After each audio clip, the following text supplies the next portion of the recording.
আমরা কিন্তু সারা দিনে কম বেশি কিন্তু প্রচুর পরিমাণে আমরা ফেসবুক বা অন্যান্য সাইটে কিন্তু সময় দিয়ে থাকি। এক্ষেত্রে কিন্তু আমাদের ফোনে প্রচুর হিস্ট্রি জমা হয়ে যায়, আর সেই হিস্ট্রি আমরা ডিলিট করব কিভাবে, প্রসেসটি দেখতে হলে পুরো ভিডিওটাকে ওয়াচ করতে হবে।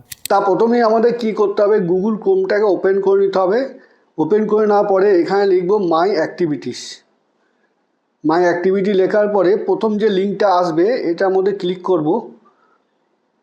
ক্লিক করলে একটু নিচের দিকে আসলে সব দেখো তোমার সারাদিন যে কাজকর্ম করেছো সমস্ত কিছু হিস্ট্রি কিন্তু এখানে তোমার দেখা যাচ্ছে। আর এইখানে দেখো দেখাচ্ছে filter by date and product, delete option দেখাচ্ছে, এইটার মধ্যে ক্লিক করব। ঠিক আছে, ক্লিক করার পরে এখানে সব দেখাচ্ছে, দেখো লাস্ট আওয়ার, লাস্ট ডেট, এখানে অল টাইম, এটার মধ্যে ক্লিক করব।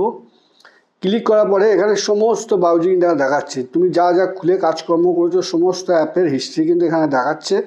তো আমরা সরাসরি এখানে নেক্সটে চলে যাব। নেক্সটে গিয়ে এইখানে দেখো দেখাচ্ছে ডিলিট, এই ডিলিট অপশানে যে ক্লিক করব সমস্ত হিস্ট্রি কিন্তু আমার ফোন থেকে ডিলিট হয়ে যাবে।